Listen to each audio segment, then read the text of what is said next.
तो कक्षा 10वीं वालों आप लोग लगातार से कमेंट कर रहे थे कि अर्धवार्षिक परीक्षा 2025 का हमारा 10 दिसंबर का पेपर लेकर के आइए। तो ये रहा आपका मॉडल पेपर जिसे हम पूरा का पूरा कवर करेंगे। देखो भाई, ओपन बोर्ड आपके पेपर बना रहा है, यही पूरा पैटर्न आपका 10 दिसंबर को आपको मिलने वाला है। और देखिए मैं पूरे क्वेश्चन के आंसर के साथ बताऊंगा, आपकी बहुत ज़्यादा हेल्प होने वाली है इस वीडियो में। 1 से लेकर के 23 तक के सभी क्वेश्चन के आंसर आपको इस वीडियो में कंप्लीट करवा दिए जाएंगे। और इस वीडियो को पूरा देख लिया ना, तो जैसे मैंने हिंदी की तैयारी करवा दी थी ना भाई, उसी तरीके से सामाजिक में आपकी तैयारी हो जाएगी। और हिंदी में मेरे बताए हुए लगभग सारे क्वेश्चन पूछे गए हैं, लगभग पूरा का पूरा पेपर मेरा बताया हुआ आया है और मैंने वो पेपर एक तरीके से लीक करवा दिया था, है ना।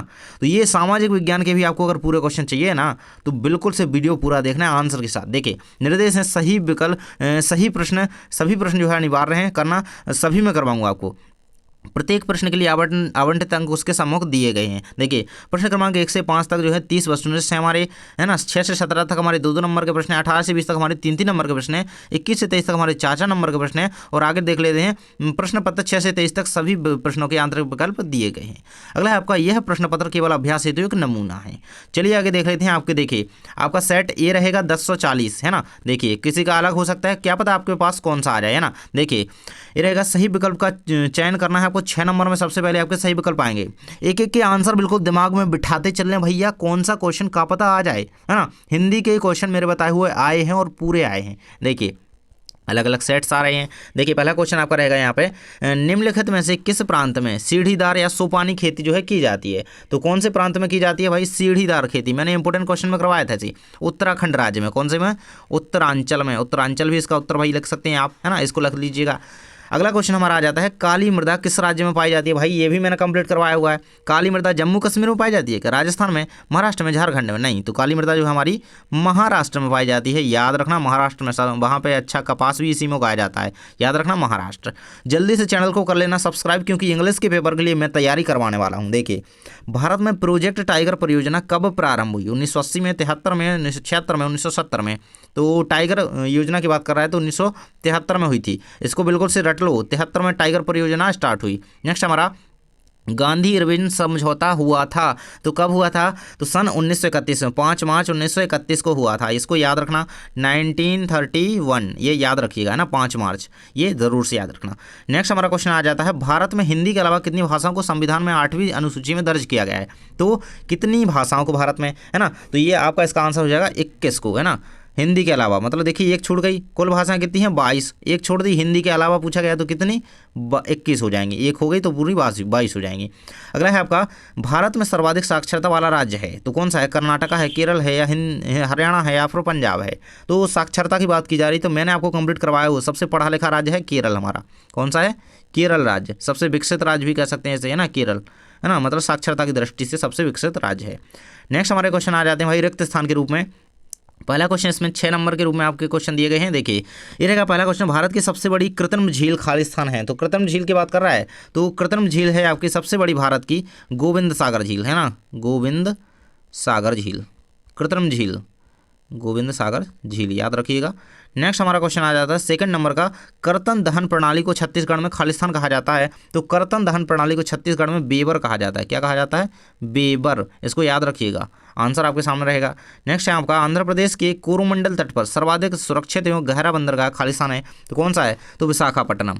आंध्र प्रदेश से याद ही आ गया होगा आपको, तो है ना, विशाखापट्टनम। इसका आंसर बिल्कुल याद रखिएगा, ये आपका आंसर इसका कंप्लीट रहेगा। नेक्स्ट हमारा, अफ्रीका में 1890 के दशक में खालिस्तान नामक बीमारी बहुत तेजी से फैली। तो कौन सी बीमारी फैली थी भाई अफ्रीका में 1890 के दशक में? तो रेंडर पेस्ट। कौन सी? रेंडर पेस्ट नामक बीमारी बहुत तेजी से फैली थी उस समय, ये रहेगा रेंडर पेस्ट लिखा है। अगला है आपका, समान मजदूरी से संबंधित अधिनियम में कहा गया है कि समान कार्य के लिए खालिस्तान दी जाएगी। समान कार्य के लिए क्या दी जाएगी? समान वेतन दी जाएगी, है ना। इसका आंसर क्या लिखना है आपको? ये वाले 5वें का, समान वेतन दी जाएगी। समान कार्य करेंगे तो समान वेतन, यही समानता का अधिनियम में कहा गया है। अगला है आपका 6 नंबर का, औसत आय को खालिस्तान भी कहा जाता है। तो औसत आय को आप सभी को पता होगा प्रति व्यक्ति आय कहा जाता है। क्या कहा जाता है? प्रति व्यक्ति आय। इस तरीके से इसका आंसर लिख लीजिएगा। नेक्स्ट हमारा क्वेश्चन देख लेते हैं सत्य असत्य के रूप में। देखिए पूरे का स्क्रीनशॉट ले लेना जब मैं पूरे लगा दूं। देखिए पहला आपका रहेगा, किसको एशिया महाद्वीप का सबसे बड़ा इस्पात कारखाना कहते हैं? तो ये आपका सत्य रहेगा, है ना। इसके बाद अगला आ जाता है आपका, कृषि और उद्योग एक दूसरे के पूरक हैं। तो ये भी आपका सत्य रहेगा, है ना। इस यहाँ पे किसको नहीं टिस्को होगा। स्मिथ फील्ड में लंदन का सबसे पुराना कपड़ा बाजार था, तो स्मिथ फील्ड का था क्या, ये नहीं था, असत्य रहेगा। इसके बाद है मार्टिन लूथर प्रोटेस्टेंट सुधारकों में से थे, है ना, तो मार्टिन लूथर की बात की जा रही है, ये आपका सत्य रहेगा, है ना, ये आपका सत्य रहेगा 5वें नंबर का। चौथे का 7वां है, 5वां है आपका भारतीय राष्ट्रीय कांग्रेस गठन कब हुआ था, 1885 में, बिल्कुल सही है। अगला है लोकतंत्र व्यक्ति की गरिमा को बढ़ाता है, तो ये भी आपका सत्य रहेगा। मतलब आपका दूसरे नंबर का जो तीसरे नंबर का आपका है ना वो असत्य है, बाकी आपके सारे सत्य हैं। ये वाला आपका जो है वो असत्य है, बाकी आपके सारे सत्य आपको लगा लेना है। और चैनल को सब कर लेना सब्सक्राइब, क्योंकि बोर्ड में आपकी तैयारी साथ में करनी है अपन को, है ना। देखिए सही जोड़ी आ जाती हैं आपकी 6 नंबर की, तो सब्सक्राइब कर लो जल्दी से, है ना। गुलामगिरी की जोड़ी कहाँ पे आपकी मिल जाएगी, ज्योतिबाई फुले से, है ना, ये मिल जाएगी। नेक्स्ट है इंग्लैंड, तो इंग्लैंड में क्या हुआ, इंग्लैंड की जोड़ी मिल जाएगी ईसाई धर्म से, है ना, वहाँ पे ईसाई धर्म है। रिपब्लिकन पार्टी, तो ये मिल जाएगी यहाँ पे अमेरिका से। अगला है सरकार का बेहतर रूप है लोकतंत्र। अगला है लोकतंत्र उत्तरदायी है जिम्मेदार और वैध शासन के लिए। अगला है 100 दिवस की रोजगार की गारंटी यहाँ पे मनरेगा में दी जाती है। तो 6 नंबर का ये स्क्रीनशॉट ले लो पूरा का पूरा। चलिए बढ़ते हैं आगे के क्वेश्चन की ओर। यहाँ पे आगे के क्वेश्चन आ जाते हैं हमारे। देखिए एक शब्द या वाक्य में उत्तर दीजिए। 6 नंबर का प्रश्न है आपका, ये देख सकते हैं। डॉक्टर, शिक्षक, वकील, मजदूर आदि की सेवाएं किस क्षेत्र में आती हैं।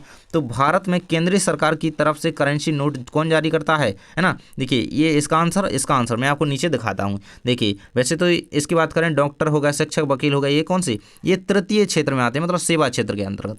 सेवा क्षेत्र भी पहले का आंसर आप लिख सकते हैं, या फिर तृतीय क्षेत्र भी लिख सकते हैं। क्या, तृतीय क्षेत्र लिख दीजिएगा, ये हो जाएगा फर्स्ट का आंसर। सेकंड है आपका, भारत में केंद्रीय सरकार की तरफ से करेंसी नोट कौन जारी करता है। तो सभी को पता है, मैंने इंपॉर्टेंट क्वेश्चन बताया हुआ है, आरबीआई, है ना, रिजर्व बैंक ऑफ इंडिया, याद कर लेना। आगे क्वेश्चन आ जाता है, बांग्लादेश में ग्रामीण बैंकों की स्थापना कब और किसने करी थी भाई, है ना। तो बांग्लादेश में मोहम्मद यूनुस ने, किसने, मोहम्मद, बांग्लादेश की बात कर रहा है, यूनुस ने कब की थी, और कब भी पूछा गया कि कब की थी, कब किसने की थी, मोहम्मद यूनुस ने की थी सन 1976 में, 1976 में, ये याद रखना है, इसका आंसर हो जाएगा। अगला आपका, बहुराष्ट्रीय कंपनियों द्वारा निवेश को क्या कहा जाता है। तो इसे प्रत्यक्ष निवेश कहते हैं, प्रत्यक्ष विदेशी निवेश, है ना। बहुराष्ट्रीय कंपनी होती हैं, एफडीआई उसे कहते हैं, सीधी बात है, एफडीआई, है ना, प्रत्यक्ष निवेश, विदेशी निवेश, है ना, ये एफडीआई कहते हैं। आपका हो जाएगा चौथे का एफडीआई। अगला आपका जाता है, सूचना एवं संचार प्रौद्योगिकी को संचार में क्या कहते हैं, मतलब संक्षेप में क्या कहते हैं, है ना, सूचना और संचार प्रौद्योगिकी को, तो इसे कहते हैं आईसीटी, संक्षेप में, याद रखना। नेक्स्ट हमारा, विश्व व्यापार संगठन का ध्येय वाक्य क्या है। तो व्यापार विवादों को सुलझाना और वैश्विक व्यापार को सुगम बनाना, इसका यही ध्येय वाक्य है। क्या, व्यापार विवादों को सुलझाना और वैश्विक व्यापारों को सुलझ बनाना। आपको नीचे लिखे हुए आंसर में दिखा दूंगा, अभी हम इन क्वेश्चन को पढ़ लेते हैं ना। देखिए पहले हम क्वेश्चन पढ़ लेते हैं, फिर हम सीधे आंसर देख लेते हैं। 6 नंबर का प्रश्न कहता है कि मृदा अपरदन से क्या तात्पर्य है, अथवा में कहता है कि पहाड़ी क्षेत्रों में मृदा अपरदन की रोकथाम के लिए कौन कौन से कदम उठाने चाहिए, लिखिए।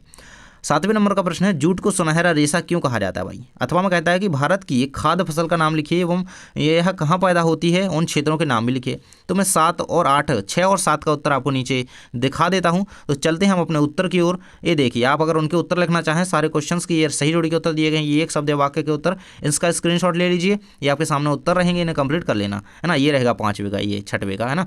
व्यापार विवादों को सुलझाना और वैश्विक व्यापार को सुगम बनाता है, यही विश्व व्यापार संगठन का ध्येय है ना। चलिए 6वें का उत्तर दिखा देता हूं आपकी स्क्रीन पर। 6वें का उत्तर दिया गया है, मृदा अपरदन का अर्थ है मिट्टी की ऊपरी परत का क्षरण होना, है ना, यही होता है। अथवा में क्वेश्चन था कि पहाड़ी क्षेत्रों में मृदा अपरदन रोकने के उपाय क्या हैं, वृक्षारोपण, सीढ़ी नुमा सोपानी खेती। तो भाई उत्तराखंड में क्या है, पहाड़ी क्षेत्र है, तो वहाँ पे क्या की जाती है, सोपानी खेती, है ना, इसलिए की जाती है, याद रखना। और 7वें का उत्तर हम देखने आए थे भाई, 7वें का उत्तर रहेगा, जूट को सुनहरा रेशा क्यों कहते हैं। तो जूट को सुनहरा रेशा कहा जाता है क्योंकि यह चमकदार, सस्ता और टिकाऊ होता है तथा इससे कई प्रकार की वस्तुएं बनाई जाती हैं। अथवा में क्वेश्चन था कि खाद्य फसल और उनके उत्पादन क्षेत्र क्या है। तो फसल कौन सी है, गेहूं खाद्य फसल हो गई। उत्पादन क्षेत्र कौन से हो गए, मुख्य पंजाब, हरियाणा, उत्तर प्रदेश। इस तरीके से इसके आंसर लिख देंगे।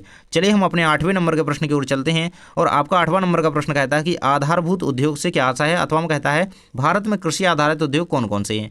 इसके बाद आपका 9वें नंबर का प्रश्न, अगला प्रश्न आ जाता है, कहता है कि स्थानीय एवं अंतर्राष्ट्रीय व्यापार में कोई दो अंतर लिखिए। अथवा में कहता है कि प्रधानमंत्री ग्रामीण सड़क योजना से क्या आशा है, 2 नंबर में। तो 8 और 9 और साथ में 10 को भी देख लेंगे, है ना। 10 में कहता है कि जोल बेरिन क्या है अथवा में है नेपोलियन संहिता से क्या आशय है। तो देखिए 8, 9 और 10 तीनों का उत्तर मैं आपको नीचे दिखा देता हूँ। तो रखेंगे आपके आंसर की ओर चलेंगे भाई। ये रहेगा आपका 8वें का आंसर। देखिए सामने दिया गया है 8वें का आधारभूत उद्योग से क्या आशय है। आपके सामने आंसर दिया गया है आधारभूत उद्योग वे उद्योग होते हैं जो अन्य उद्योगों के विकास के लिए आवश्यक बुनियादी सामग्री प्रदान करती हैं, जैसे इस्पात उद्योग, ऊर्जा उद्योग, है ना। अथवा में क्वेश्चन था भारत के कृषि आधारित उद्योग कौन कौन से हैं। तो कृषि आधारित उद्योग में भारत में जूट उद्योग हो गया, कपास उद्योग हो गया, चीनी उद्योग हो गया, ये कृषि आधारित उद्योग हैं। इसके बाद अथवा 9वें नंबर का प्रश्न था स्थानीय और अंतर्राष्ट्रीय व्यापार में अंतर लिखिए। यह आंसर दिया गया है स्थानीय और अंतर्राष्ट्रीय व्यापार। आपके सामने आंसर है। अथवा में क्वेश्चन कहता था कि प्रधानमंत्री ग्रामीण सड़क योजना क्या है, जिसको समझाइए। तो इस योजना का उद्देश्य ग्रामीण क्षेत्रों में को प्रमुख सड़कों से जोड़ना है ना, आवागमन में सुधार करना है। और 10वें नंबर का उत्तर भी हम देखने आए थे भाई। 10वें में पूछा गया था जोल बेरिन क्या है। जोल बेरिन 1834 में जर्मनी में आर्थिक एकीकरण के लिए शुरू किया गया एक सीमा शुल्क संघ था, है ना, इसको याद रखना। अथवा में था कि नेपोलियन संहिता से क्या है, इसका स्क्रीनशॉट ले लो अच्छे से। नेपोलियन संहिता कानूनों का ऐसा समूह था जिसने संपत्ति के अधिकार, समान नागरिक कानून और धार्मिक स्वतंत्रता को कानूनी रूप दे दिया। इसको अच्छे से याद कर लो। चलिए देख लेते हैं आपके अगले प्रश्न को, जो कि कहता है यहाँ पे देख सकते हैं, यहाँ पे ये रहेगा आपका 11 नंबर का। गांधी जी ने असहयोग आंदोलन वापस लेने का फैसला क्यों किया। रोलेक्ट एक्ट क्या था और यह कब बना। कॉर्न लॉ से क्या आशा है। आयात शुल्क से क्या आशा है। 13 नंबर का प्रश्न कहता है वर्ण न्यूक्लियर एक्ट क्या था और यह कब बना। गाथा गीत से क्या आशा है। 14 कहता है सत्ता का ऊर्ध्वाधर विभाजन क्या है। हम 11 से लेकर के आपके 14 नंबर के प्रश्न तक उत्तर देखेंगे। इस 14 के अथवा में कहता है कि सत्ता का क्षैतिज बंटवारा क्या है। चलिए देख लेते हैं अपने सभी प्रश्नों के उत्तर 11 से लेकर के 14 तक के। ये रहेगा आपके 11 नंबर के प्रश्न का उत्तर। गांधी जी ने असहयोग आंदोलन को वापस क्यों लिया। तो गांधी जी ने चोरी चोरा कांड की हिंसा के कारण, मतलब जब वहाँ पे चोरी चोरा कांड हुआ तो उसकी हिंसा के कारण, मतलब वहाँ पे खूब हिंसा हुई है ना, पुलिस वालों को जला दिया गया, तो उसके कारण वापस ले लिया। अथवा में क्वेश्चन था रोलेक्ट एक्ट क्या है। तो ये क्या है, इसका अर्थ होता है दमनकारी कानून था एक, जो सरकार को बिना मुकदमे के किसी को भी गिरफ्तार करने का अधिकार था। ये 1919 में आया था, इसको कर लेना। अथवा था आपका 12 नंबर का प्रश्न कॉर्न लॉ से क्या आता है ना। तो ये रहेगा आपका कॉर्न लॉ 19वीं सदी में ब्रिटेन में लागू कानून था, जो कि अनाज की आयात पर भारी शुल्क लगाते थे, है ना। अथवा में था आयात शुल्क क्या है। तो भाई आयात शुल्क वह टैक्स होता है जो किसी देश की बाहरी वस्तुओं की आयात पर लगाया जाता है, मतलब बाहर से वस्तुएं आ रही हैं तो उन पर टैक्स लगेगा। अगला आपका वर्ण न्यूक्लियर प्रेस एक्ट क्या है। तो ये रहेगा आपका 1878 में लॉर्ड लिटन द्वारा बनाया गया एक कानून, जो भारतीय भाषाओं के प्रेस पर नियंत्रण लगाने के लिए था, है ना। अगला है आपका अथवा में क्वेश्चन था कि गाथा गीत क्या है। तो गाथा गीत वे लोक गीत हैं जो किसी वीरता या ऐतिहासिक गाथा का वर्णन करते हैं। 14 नंबर में प्रश्न था कि उस सत्ता का ऊर्ध्वाधर विभाजन क्या है। इसका आंसर आपकी स्क्रीन पर रहेगा। सत्ता का ऊर्ध्वाधर विभाजन विभिन्न स्तरों, केंद्र, राज्य और स्थानीय सरकारों के बीच जो है अधिकारों का बंटवारा है। अथवा में क्वेश्चन रहेगा सत्ता का क्षैतिज बंटवारा क्या है। तो सत्ता का क्षैतिज बंटवारा सरकार के 3 अंगों विधायिका, कार्यपालिका और न्यायपालिका के बीच किया जाता है, मतलब सत्ता का बंटवारा इनके आधार पर किया गया है, उसको 3 अंगों में बांटा गया है, विधायिका, कार्यपालिका और न्यायपालिका। इस तरीके से लिख दीजिएगा। 14 तक हम कंप्लीट कर चुके हैं। चलिए भाई देख लेते हैं आपके आगे के प्रश्न। तो आपके आ जाते हैं प्रश्न पत्र में। देखिए यहाँ पे हमारा 15 नंबर का प्रश्न कहता है कि राजनीतिक दल किसे कहते हैं ना। राजनीतिक दल किसे कहते हैं कि नहीं, 2 राष्ट्रीय राजनीतिक दलों के नाम लिखिए, है ना। पॉलिटिकल पार्टीज की बात कर रहा है। अथवा में है कि शपथ पत्र से क्या आशा है। 16 नंबर कहता है कि प्रच्छन्न बेरोजगारी से आप क्या समझते हैं। इसके अथवा में है कि सेवा क्षेत्र क्या है, उदाहरण देकर समझाइए। 17 नंबर प्रश्न है वस्तु विनिमय प्रणाली से क्या आशा है, उदाहरण देकर समझाइए। मुद्रा क्या है, इसके 2 कार्य लिखिए। तो 15, 16 और 17 है, तीनों का उत्तर मैं नीचे आपको बता देता हूँ। क्वेश्चन ध्यान से पढ़ते जाना ताकि देखिए पेपर में कोई दिक्कत ना पड़े। देखिए यहाँ पे आपके 16 नंबर के प्रश्न का उत्तर दिया गया प्रच्छन्न बेरोजगारी क्या है भाई। तो प्रच्छन्न बेरोजगारी ऐसी बेरोजगारी है जिसमें लोग कार्यरत तो होते हैं लेकिन उनकी मेहनत का उत्पादन पर कोई प्रभाव नहीं पड़ता, है ना। ये रहेगी यहाँ पे, मतलब किसी खेत में 5 लोगों की आवश्यकता है लेकिन 10 लोग काम कर रहे हैं ना, उनकी मेहनत को कोई असर नहीं पड़ रहा। अथवा मैं था कि सेवा क्षेत्र क्या है, उदाहरण से लिखिए। तो सेवा क्षेत्र वह क्षेत्र है जो वस्तुओं का उत्पादन करते हैं बजाय सेवाएं प्रदान करता है। मतलब क्या हो जाएगा, बैंकिंग, शिक्षा, मतलब शिक्षक हो गए, डॉक्टर हो गए, किसके अंतर्गत आते हैं, सेवा क्षेत्र के अंतर्गत आते हैं। इसको कंप्लीट कर लेना। नेक्स्ट हमारा वस्तु विनिमय प्रणाली से क्या आशा है। 17 नंबर क्वेश्चन था हमारा वस्तु विनिमय प्रणाली क्या है समझाइए। तो वस्तु विनिमय प्रणाली वह प्रणाली है जिसमें वस्तुओं और सेवाओं का आदान प्रदान बिना मुद्रा के होता है। मतलब एक वस्तु के बदले दूसरी वस्तु ले लेते हैं। मैंने आपको चावल दिया, आपने मुझे गेहूं दे दिया, है ना। मतलब किसान गेहूं देकर चावल प्राप्त करता है, अदला बदली, है ना, वस्तुओं की, न कि पैसे की। अथवा में क्वेश्चन था मुद्रा क्या है, इसके 2 कार्य लिखिए। तो मुद्रा वह साधन है जिसका उपयोग वस्तुओं और सेवाओं के क्रय विक्रय में होता है। मुद्रा के कार्य रहेंगे वस्तुओं और सेवाओं के विनिमय का माध्यम है, मूल्य का मापन और संग्रहण करता है। 18 नंबर का प्रश्न हम आपको देख लेते हैं, पहले प्रश्न देख लेते हैं फिर आंसर बताएंगे तो सही रहेगा। देखिए 18 में कहता है कि भारत में चनों को कितने भागों में बांटा गया है ना, और चुनाव को, है ना। इसके बाद है भारतीय क्रियाओं के किस प्राकृतिक वनस्पति जाति की एवं प्राणी जाति को नुकसान हो रहा है, अपने विचार व्यक्त कीजिए। 19 में है ब्रिटेन की महिला कामगारों ने स्पिनिंग जैसी मशीनों पर हमले क्यों किए, कारण उत्तर से लिखिए। अगला है आपका स्टेपलर, फूलर और कार्डिंग का अर्थ स्पष्ट कीजिए। 20 नंबर का प्रश्न कहता है संघीय शासन व्यवस्था की 3 विशेषताओं को वर्णन कीजिए। और इसके अथवा में भारत में केंद्र सरकार और राज्य सरकार के बीच विधायी शक्तियों का विभाजन किया गया है, उदाहरण देकर के समझाइए। चलिए हम देख लेते हैं आपके 18, 19, 20 का उत्तर, साथ में 21 को भी मैं आपको कंप्लीट करवा दूंगा। 21 में क्या है कि भारत छोड़ो आंदोलन की असफलता के 4 कारण लिखिए और समाचार पत्र के लिए निम्नलिखित पर रिपोर्ट लिखिए। कौन कौन से? सबीना वैज्ञा आंदोलन, जलियांवाला बाग हत्याकांड। भाई ये दोनों बिल्कुल से आने हैं, है ना। तो देख लेते हैं हम 18, 19, 20, 21 का उत्तर नीचे चलते हैं ना। सब्सक्राइब नहीं किया तो प्लीज़ कर दिया करो, क्योंकि बहुत ज़्यादा मेहनत लगती है आप लोगों के लिए इस तरीके से प्रश्न पत्र को लाने में। देखिए तो हमें 18 से आंसर देखने थे। 18 में कहता है भारत में चनों को कितने भागों में बांटा गया, तो काबुली चना, देसी चना, है ना, ये रहेंगे 2 भाग, इसके 2 भागों में बांटा गया है ना। काबुली चना हल्के रंग और बड़े आकार का होता है, देसी चना जो है छोटे और गहरे रंग का होता है। इसके बाद आ जाता है आपका अथवा में था मानवीय क्रियाओं से प्राकृतिक वनस्पति और प्राणी जाति को क्या नुकसान हो रहा है, तो वनों की कटाई हम मानव जाति कर रही है ना, शिकार और अवैध व्यापार कर रहे हैं और प्रदूषण फैला रहे हैं, भूमि का अतिक्रमण कर रहे हैं, ये सारी जो है यहाँ पे प्राणी जाति को नुकसान हम पहुँचा रहे हैं। इसके बाद 19 में प्रश्न था कि ब्रिटेन की महिला कामगारों ने स्पिनिंग जेनिका पर हमले क्यों किए, तो क्यों हमले किए थे उन लोगों ने, तो रोजगार का संकट था, आर्थिक असुरक्षा और शोषण। तो इस तरीके से इसे कंप्लीट कर दीजिएगा। आपका अथवा में था 19 के, है ना। 19 के अथवा में कहता था कि वो स्टेपलर, फूलर और कार्डिंग का अर्थ लिखिए। तो स्टेपलर फूलर का अर्थ होता है और कार्डिंग का अर्थ यहाँ पे लिखा गया है, इसको कर लेना।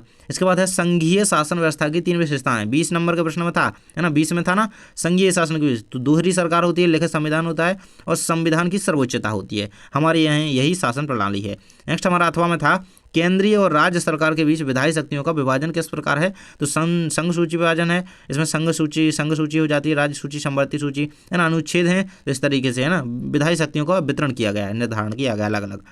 21 नंबर का प्रश्न आपका था कि भारत छोड़ो आंदोलन की असफलता के कोई 4 कारण लिखिए। तो ब्रिटिश दमन, है ना, आंदोलन को कुचलने के लिए कठोर उपाय अपनाए गए, किसने, ब्रिटिश जो ऑफिसर होते थे वो, नेताओं की गिरफ्तारी की गई और आंतरिक विभाजन किया गया, युद्ध का प्रभाव, है ना, ये सारे ये बिल्कुल से याद रखना। द्वितीय विश्व युद्ध के कारण ब्रिटिश शासन का ध्यान जो है विभाजित था। ये रहेगा आपका असफलता के 4 कारण दिए गए हैं।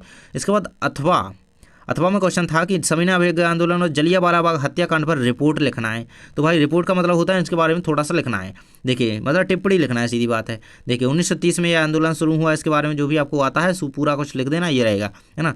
चलिए देख लेते हैं आपका, वापस से हम आपके पेपर की ओर चलते हैं और आपके 22 नंबर के प्रश्न की ओर चलते हैं। देखिए ये रहेगा आपका अंतर्राष्ट्रीय व्यापार किसे कहते हैं, इसे प्रभावित करने वाले कारकों को समझाइए। अथवा में कहता है कि परिवहन एवं संचार के साधन किसी देश की अर्थव्यवस्था को की जीवन रेखा क्यों माने जाते हैं, उन उक्त कथनों के संबंध में अपने विचार जो है स्पष्ट कीजिए। 4 नंबर में प्रश्न है ना। अंतर्राष्ट्रीय व्यापार के हम कारक भी समझेंगे प्रभावित करने वाले, और ये क्या है, और परिवहन संचार के साधन भी समझेंगे। चलिए देख लेते हैं। और 22 नंबर का प्रश्न कहता है कि भारत के मानचित्र में निम्नलिखित में से किन्हीं 4 को दर्शाइए। कौन कौन से, सिंगरौली, नामरूप, कटनी, अमरकंटक, हजारी, विजयपुर, जगदीशपुर गैस पाइपलाइन, बालाघाट हो गया, अंकलेश्वर, इनको दर्शाना है।